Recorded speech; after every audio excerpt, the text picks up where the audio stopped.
Hai sahabat podcast TVRI Jawa Barat. Balik lagi bareng podcast kita yang kali ini bakal mengupas tentang anak usia dini. Seperti apa sih sebetulnya cara mendidik dan bagaimana cara memilih sekolah yang cocok bareng dengan pakarnya langsung. Karena kita bakal ngobrol bareng Ketua Himpa Udi. Selamat datang Pak Ya, Rudi.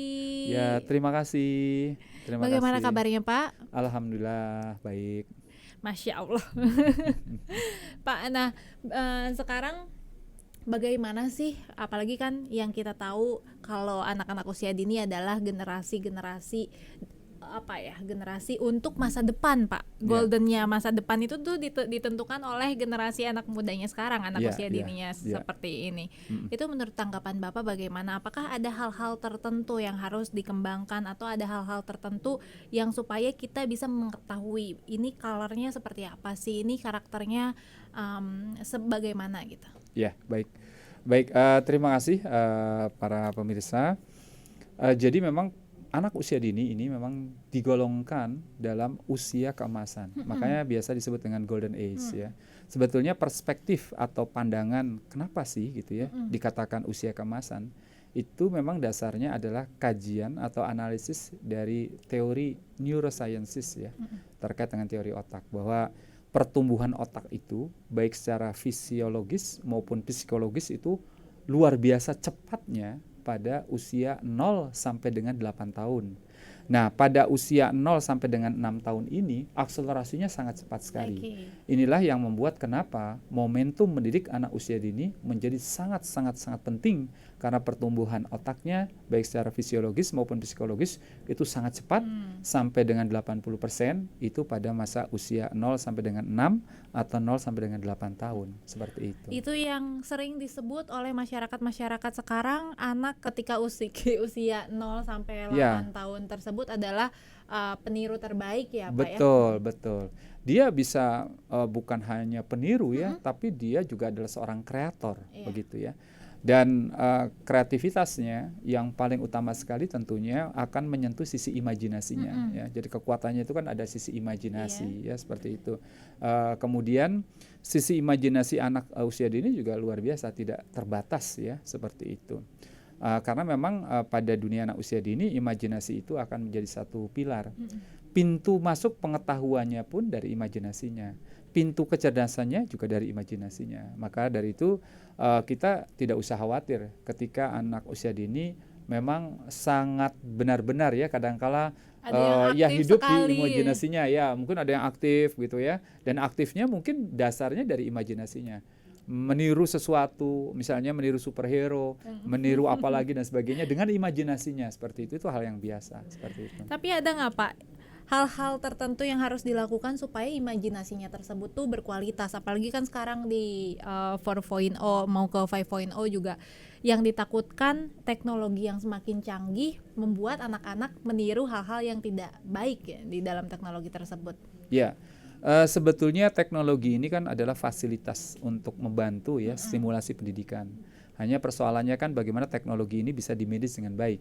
Teknologi tidak bisa dibiarkan begitu saja ya, apalagi misalnya pemanfaatan IT, TIK ya, yang biasa digunakan sebagai sumber atau bahan belajar seperti itu. Dalam kategori bahan belajar atau sumber belajar itu harus ya. Kenapa? Karena itulah tuntutan pada era kekinian. Dan itu akan mempersiapkan kelak di kemudian hari di masa mendatang. Tapi persoalannya adalah ketika teknologi itu tidak dikendalikan, ketika bahan belajar yang berbasis IT itu tidak dikendalikan, itu juga bisa jadi merugikan. Contoh, anak terbiasa diberikan gadget dari sangat sedini sekali ya, sangat usia dini sekali. Dari mulai usia 2 tahun dan sebagainya. Tahukah apa yang terjadi? Ketika dia terlalu banyak tersita dengan gadgetnya, maka muncullah persoalan-persoalan lain. Ada misalnya kasus sekarang delay speech, keterlambatan berbicara karena anak begitu banyak mengkonsumsi gadget seperti itu. Ini kan persoalan seperti itu. Jadi gadgetnya bukan berarti hal yang tidak bagus ya, tidak baik dan sebagainya. Tapi bagaimana cara mengelola atau cara menggunakan atau cara memanfaatkannya. Jadi IT sebagai instrumen untuk membantu manusia baik dari sisi pembelajaran, pendidikan dan sebagainya, ya tentunya harus bisa didaya gunakan dan ditata kelola dengan sebaik-baiknya. Begitu. Berarti harus ada kerjasama ya Pak, di antara pendidik juga, di antara orang tua juga untuk membuat elemen-elemen tersebut itu menjadi imajinasi yang berkualitas. Betul, jadi tepat sekali. Sebenarnya kunci pendidikan sekarang itu kan kolaborasi ya. Setelah kita melewati masa pandemi yang luar biasa, pendidikan juga mengalami dinamika. Kita mengalami learning loss ya, bagaimana kita mengalami keterpurukan dalam sisi pembelajaran ya, seperti itu. Nah ini kemudian disiasati dengan bagaimana membangun kolaborasi antara sekolah, guru, kemudian juga dengan orang tua ya. Jadi memang kata kuncinya sekarang adalah kolaborasi. Kolaborasi itulah yang akan bisa membangun pendidikan semakin berkualitas begitu. Biasanya nih Pak, kalau misalkan dari rumah dulu supaya berkualitas tersebut tuh apakah ada elemen-elemen yang harus kita estafetkan gitu ke anak, seperti cinta, kasih, kita mendidiknya seperti misalkan dengan masyarakat juga tetap harus dibaurkan, atau bagaimana? Ya, Tanggapan Bapak? memang ada satu pandangan bahwa jika kita tidak memiliki satu keilmuan untuk mendidik ya, kita tidak memiliki dasar pedagogik tersendiri untuk mendidik anak-anak kita dan sebagainya, maka gawang terakhirnya atau kata kunci terakhirnya adalah didiklah dengan cinta. Seperti itu, karena cinta akan memberikan energi yang luar biasa dalam proses pengasuhan ya, dalam proses pembimbingan dan sebagainya. Jadi cinta memang sebagai suatu kemestian ketika kita akan melaksanakan pengasuhan atau pendidikan dalam bentuk atau segmen apapun lah, seperti itu. Nah, hanya itu tentunya bisa menjadi satu balutan ya, ketika kita harus mentransformasikan nilai dan lain sebagainya. Apalagi tadi kan sebagai gawang terakhir ketika aduh bingung nih, saya kan nggak punya bekal untuk apa mendidik dan sebagainya kan. Atau ada orang yang mengatakan, saya kan bukan guru, bagaimana saya bisa mendidik dan sebagainya. Tapi jika kita memiliki modal yang namanya cinta dalam pengasuhan, tentunya itu akan menjadi satu energi yang cukup luar biasa. Oke, nah itu dia sahabat podcast TVRI Jawa Barat. Kita udah ngobrolin tentang bagaimana usia dini ini. Kita nanti bakal ngobrolin tentang elemen-elemen apa saja sih yang dibutuhkan pada anak usia dini. Saksikan aja terus YouTube TVRI Jawa Barat. Hai sahabat podcast TVRI Jawa Barat. Kita sekarang balik lagi ngobrol bareng Pak Rudianto dan bakal ngebahas tentang elemen-elemen apa saja sih yang dibutuhkan pada anak usia dini, dan bahkan bagaimana caranya memilih sekolah yang cocok untuk anak kita. Oke Bapak. Ya. Tadi kan kita sudah ngebahas tentang elemen cinta gitu ya Pak. Apakah ada elemen tertentu lagi Pak yang harus gitu, yang memang suatu kewajiban untuk anak ini ditularkan gitu Pak? Ya, ada satu lagi yang memang sangat berpengaruh ya pada pendidikan. Lepas dari pendidikan itu di sekolah maupun pendidikan itu di rumah ataupun pendidikan itu di masyarakat, elemen itu adalah lingkungan belajar seperti itu. Dan lingkungan belajar ini kan bisa diterjemahkan secara formal, yaitu di sekolah, bisa juga diterjemahkan secara non formal, misalnya di masyarakat, bisa juga diterjemahkan secara informal, ya seperti itu. Kalau informal kan di keluarga. Apakah keluarga tidak bisa menjadi lingkungan belajar yang kondusif? Jelas bisa. Keluarga bisa menjadi lingkungan belajar yang kondusif. Rumah, tempat tinggal itu bisa menjadi lingkungan belajar yang cukup mendukung, memadai. Dapur bisa menjadi lingkungan belajar. Bagaimana ketika kita di masa pandemi menciptakan dapur itu sebagai sebuah lingkungan belajar, menciptakan ruang tamu sebagai lingkungan belajar, dan lain sebagainya. Kemudian di masyarakat itu merupakan wahana belajar yang luar biasa. Lingkungan belajarnya luas sekali. Kita masuk ke supermarket, minimarket, itu adalah lingkungan belajar, dan lain sebagainya. Hanya persoalannya adalah ketika anak memasuki lingkungan belajarnya, maka anak tertarik atau tidak, kan begitu. Nah, lingkungan belajar yang mampu merangsang, mampu memfasilitasi dan sebagainya, inilah lingkungan belajar yang sangat diharapkan. Nah, itu bagaimana Pak ketika kita mengetahui anak ini excited atau enggak? Ya, ini sebenarnya menjadi satu kunci ya, ketika kita mendidik ya, baik di sekolah, di rumah dan sebagainya. Apalagi kita kadang tidak tahu ini color anak saya itu seperti apa sih, dia kesukaannya apa. Kita harus memasukkan ke sekolah atau kelas apa. Nah, sebetulnya satu kuncinya adalah bagaimana membangun minat anak, begitu kan? Nah, minat anak ini kan bisa distimulasi dengan berbagai hal ya, seperti itu. Tidak usah khawatir atau tidak usah takut berbicara terkait dengan minat, harus dipancing misalnya atau distimulasi dengan sesuatu yang istilahnya mahal, Iya. ya, atau sesuatu yang basisnya ada teknologi dan sebagainya. Memang betul, anak kalau dikasih gadget pasti sangat tertarik kan. Tapi bukan berarti kalau gadget itu digantikan dengan bahan main terbuka, anak tidak tertarik. Tertarik juga. Mari kita buktikan seperti ini. Yang namanya ikan itu hal yang biasa buat anak-anak. Kalau di rumah ada akuarium, ada berisi ikan, dia mungkin akan memberikan respon yang biasa. Tapi coba, kalau ikan itu dibawa ke sekolah. Ikan itu ditempatkan di sebuah baskom dan ada di sekolah. Kemudian ikan itu ditaruh di sana, pasti akan dikerubutin oleh anak-anak. Mereka akan berkomentar ini dan sebagainya, dan sebagainya, dan sebagainya. Apa yang berbeda dengan di rumahnya ketika di rumahnya punya akuarium dan ada ikannya? Yaitu bagaimana dia bisa bersama-sama memberikan respon yang mungkin berbeda-beda dengan teman-temannya yang begitu banyak. Di situ sebetulnya bisa saja bukan hanya persoalan ikan, tapi bagaimana dia berinteraksi dengan teman-temannya, merespon terkait dengan si ikannya ini yang ada di baskom atau ada di mangkok atau di mana, secara bersama-sama dengan teman-temannya kan. Ini unik begitu kan. Padahal begitu di rumah, biasa-biasa aja gitu kan, seperti itu. Nah, gitu. Padahal ketika di rumah dia cocoknya dengan buaya misalnya, maksudnya tertariknya dengan buaya. Nah, itu.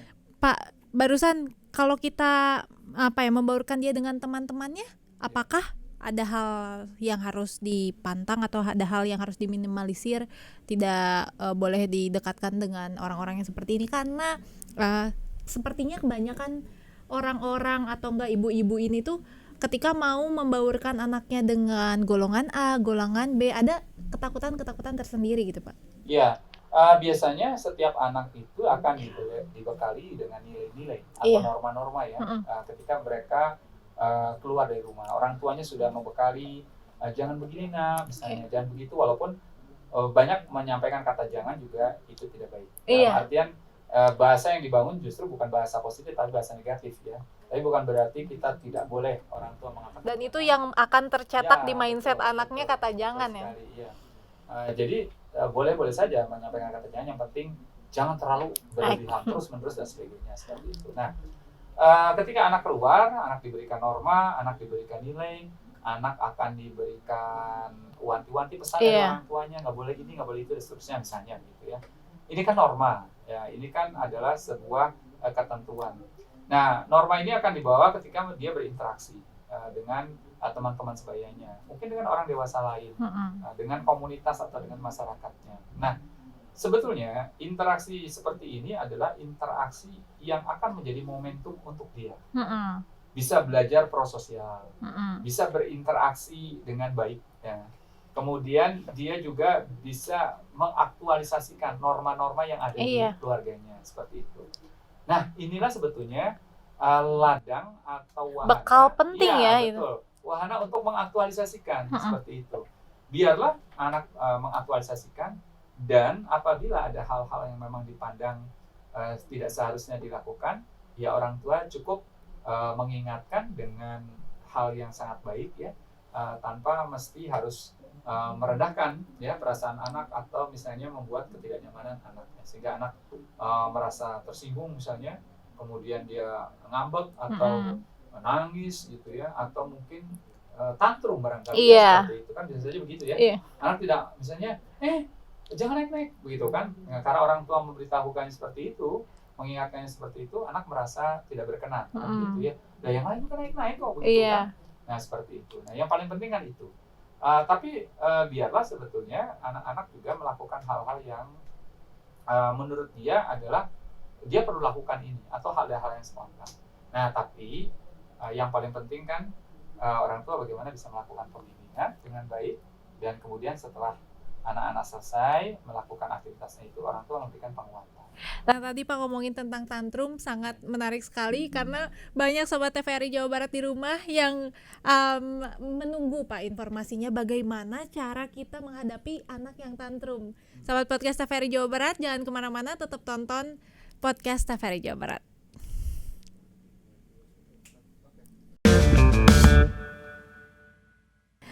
Hai sahabat podcast TVRI Jawa Barat. Nah, kita sekarang bakal ngobrolin yang pasti ditunggu-tunggu oleh masyarakat di rumah, yaitu tantrum, Pak. Bagaimana Ya, sih menghadapi anak yang lagi tantrum? Apalagi biasanya anak-anak gak tahu situasi dan kondisi nih, Pak. Tiba-tiba tantrum, mm-mm. tiba-tiba marah gitu. Ya, ya, memang emosi yang sangat ekspresif ya Mm-mm. seperti tantrum ini seringkali bukan hanya tidak nyaman, ada Iya. perasaan yang tidak nyaman untuk seorang anak ya. Mungkin merasa apa namanya terganggu atau Mm-mm. bagaimana. Kemudian juga tentunya ini juga memberikan efek penyerta ya untuk orang tua Mm-mm. biasanya. Apalagi kebetulan jika orang tua dan anak lagi atau sedang berada di suasana atau di ruang publik ya Iya, seperti di itu, keramaian. di keramaian Apakah sehingga harus tetap menunggu anaknya sampai selesai marah, sampai selesai nangis baru kita diamkan gitu, tapi di ya, sisi lain sedang di ruang publik gitu, ya, Pak? ya. Sebetulnya setiap orang tua pasti memiliki pengalaman terkait dengan itu. Jadi artinya bahwa ketika menghadapi tantrum, biasanya setiap orang tua itu memiliki satu pengetahuan tersendiri. Batas-batas mana terkait dengan tantrum itu, atau misalnya terkait dengan bagaimana cara mengendalikannya, seperti itu. Sehingga masing-masing orang tua pasti memiliki resep yang berbeda, Mm-mm. memberikan apa namanya penanganan kepada anak yang sedang tantrum antara anaknya misalnya dengan anak orang lain tentunya berbeda. Tapi kuncinya adalah bahwa pada saat tantrum ini tentunya ada satu mungkin satu celah yang Mm-mm. biasanya itu bisa menjadikan titik balik pengembalian kondisi anak ya, yang tadinya anak itu kemudian apa namanya meluap-luap dengan Mm-mm. emosinya, kemudian dia bisa turun dari sisi emosinya. Nah, celah ini memang sangat beragam, makanya agak sulit apabila misalnya ada satu tips tersendiri, memang cukup sulit karena masing-masing kondisi anak itu tentunya berbeda-beda Dan seperti itu. juga orang tua mempunyai gaya didiknya Gaya didiknya, masing-masing. ya hanya memang rata-rata yang biasa dilakukan adalah mengalihkan perhatian seperti itu. Ketika anak tantrum dan sebagainya, dia sedang memberikan reaksi emosi terhadap satu hal, maka biasanya orang tua mengalihkan perhatian atau mengalihkan sisi emosi yang sekarang sedang bergejolaknya itu kepada hal-hal yang lain. Itu biasanya yang paling pertama sekali ya, seperti itu yang dilakukan. Nah, Begitu. ini Pak satu lagi yang sepertinya ditunggu-tunggu juga Pak sama Hmm. masyarakat di rumah. Apakah memilih sekolah itu tuh bagaimana cara memilih sekolah yang baik untuk anak itu? Iya. Karena kan yang kita tahu, biasanya anak yang usia segini itu tuh jangan dulu disekolahin, sistem motoriknya masih kasar. Hmm. Atau ternyata hobinya anak tersendiri itu tuh yang sukanya bermain musik, dia harus dimasukkan ke sekolah yang berkalar musik juga gitu, Pak. Ya. Sebetulnya terkait dengan kriteria sekolah yang baik ya, itu pasti akan menjadi satu acuan atau satu patokan bagi Mm-mm. setiap khususnya lembaga PAUD ya. Iya. Lembaga PAUD pasti akan menggunakan kriteria bagaimana memberikan layanan yang baik yang sesuai dengan usianya. Layanan yang baik itu sebetulnya bukan dilihat dari bentuk sekolah, Mm-mm. bangunan sekolah, fisik sekolah dan sebagainya, tapi sebetulnya dari program layanannya. Program layanan yang ditetapkan oleh lembaga PAUD tersebut ya untuk anak. Jadi apabila kita mendaftarkan anak itu ke satuan PAUD atau ke lembaga PAUD, khusus misalnya untuk usia-usia di bawah 4 tahun, pastikan terlebih dahulu ada program layanan yang sesuai dengan usianya. Itu kunci yang paling utama, seperti itu. Kalau untuk usia 4 ke atas itu kan mudah. Mm-mm. 4, 5, 5, 6 itu sangat mudah sekali karena hampir setiap satuan PAUD biasanya punya layanan untuk usia 4 tahun, usia 4, 5 seperti itu ya, atau 5, 6 seperti itu. Tapi biasanya di bawah 4 tahun tentunya tidak semua atau tidak selalu ya, tidak selalu lembaga atau satuan PAUD memiliki ya. Apalagi di bawah 3 tahun. Kalau 3, 4 mungkin masih lumayan banyak ya. 4, 5, 5, 6 itu sangat banyak. Seperti itu. Memiliki dalam artian tenaga pendidiknya, Pak. Ya, memiliki dalam artian program layanan PAUD-nya, Oke. seperti itu. Memiliki program layanan PAUD-nya, karena kalau memiliki program layanan PAUD artinya kan akan disiapkan stimulasinya, Mm-mm. akan disiapkan alat permainan edukatifnya, akan disiapkan bahan belajarnya, kemudian layanan kebutuhan dasar lain, misalnya dari sisi layanan kesehatan, gizi, pengasuhan, dan aspek perlindungan atau pemenuhan hak anaknya gitu.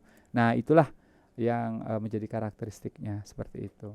Iya, berarti secara tidak langsung anaknya yang akan menemukan color dimanapun dia dimasukkan ke sekolahnya itu ya Ya, Pak tersebut. betul. Terkait dengan potensi ya, color tadi adalah kaitannya biasanya erat dengan potensi yang dibawa ya. Apakah sebagai faktor herediter seperti itu, bawaan dan sebagainya. Tentunya itulah justru yang menjadi tugas lembaga atau satuan pendidikan untuk menggali potensinya. Sehingga bukan berarti kita temukan dulu kira-kira apa potensi anak ya, warna apa misalnya dan sebagainya, kemudian kita cocokkan dengan lembaganya, tapi justru lembaga harus inklusif. Setiap atau semua lembaga harus inklusif, harus bisa memfasilitasi potensi apapun dan harus bisa memfasilitasi untuk dapat tumbuhnya potensi-potensi yang dimiliki oleh anak, sehingga anak nanti bisa berkembang lebih pesat dan tentunya lebih tepat seperti itu. Nah, itu yang tidak kalah pentingnya gitu. Nah, Pak, berarti kan bisa disimpulkan kalau misalkan kita dalam usia dini ini tuh berkesinambungan Pak, bekerja sama dari lembaga pendidiknya, dari orang tua, bahkan dari pemerintah sekalipun ya Pak. Kalau misalkan untuk saat ini bagaimana Pak pemerintah ke tenaga pendidik Ya, usia dini ini? betul sekali. Jadi kuncinya adalah kolaborasi ya. Kolaborasi dengan semua pihak. Kolaborasi pentahelik begitu kan. Baik dari lembaga, satuan pendidikan dengan orang tua ya. Kemudian bukan hanya orang tua yang memiliki anak usia dini, tapi plus juga dengan masyarakat. Saya kira tanggung jawab masyarakat juga perlu digali, dikembangkan untuk bisa mendukung ya, walaupun masyarakat tidak selalu semuanya memiliki anak usia dini. Tetapi masyarakat juga bisa diberikan atau bisa memberikan kontribusi ya seperti itu. Dan apalagi pemerintah. Pemerintah juga sampai saat ini kan selalu terus-menerus untuk mensupport ya. Mensupport terkait dengan pelaranan pendidikan usia dini, baik melalui bantuan operasional, melalui insentif dan sebagainya. Walaupun tentunya harapan dari para guru tentunya masih tetap terus ya, agar kesejahteraannya terus meningkat seperti itu. Jadi kalau insentifnya sudah ada saat ini, ya alhamdulillah disyukuri ya. Tapi tentunya insentif yang sudah ada ini diharapkan secara terus-menerus juga akan semakin lebih baik, semakin lebih meningkat supaya motivasinya juga semakin baik bagi Banyak pendidiknya. stigma-stigma juga Pak di luaran sana kalau misalkan pemerintah kepada tenaga pendidik PG PAUD atau usia dini ini tuh agak diterlantarkan gitu Pak. Ya, memang sebetulnya itu terkait erat dengan sistem pembinaan profesi, istilahnya demikian. Sistem pembinaan profesi itu kan ada peningkatan kompetensi, peningkatan kualifikasi, sampai dengan yang paling diidam-idamkan yaitu tunjangan profesi ya, atau status profesi. Nah, inilah barangkali yang masih terus menjadi aspirasi atau masih terus disuarakan sebagai aspirasi dari para pendidik kepada pemerintah ya, agar perhatian terkait dengan tunjangan profesi dan sebagainya sebagai instrumen peningkatan kinerja itu memang kembali dikuatkan. Nah, seperti itu, kembali diperhatikan. Oke Bapak, terima kasih. Dan ini juga harapannya bisa mematahkan stigma-stigma di luaran sana yang kalau misalkan pemerintah itu tuh ke tenaga pendidik usia dini tidak terlalu tidak terlalu memprioritaskan. Bahwa barusan sudah dijelaskan juga oleh Pak Ketua Himpa-Udi Jawa Barat, Pak Yudi, bahwa Pak Rudi barusan pemerintah juga sama-sama ya Pak, sama-sama bekerja sama. Bekerja sama dan terus memberikan support ya.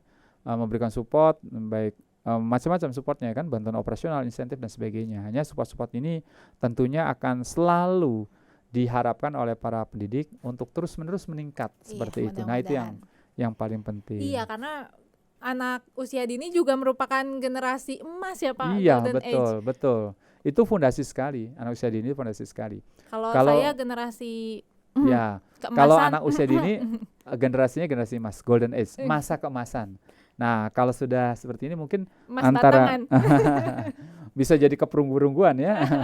Baik, siap. Terima kasih Bapak atas waktunya dan informasi-informasi yang sangat bisa bermanfaat untuk kita semua.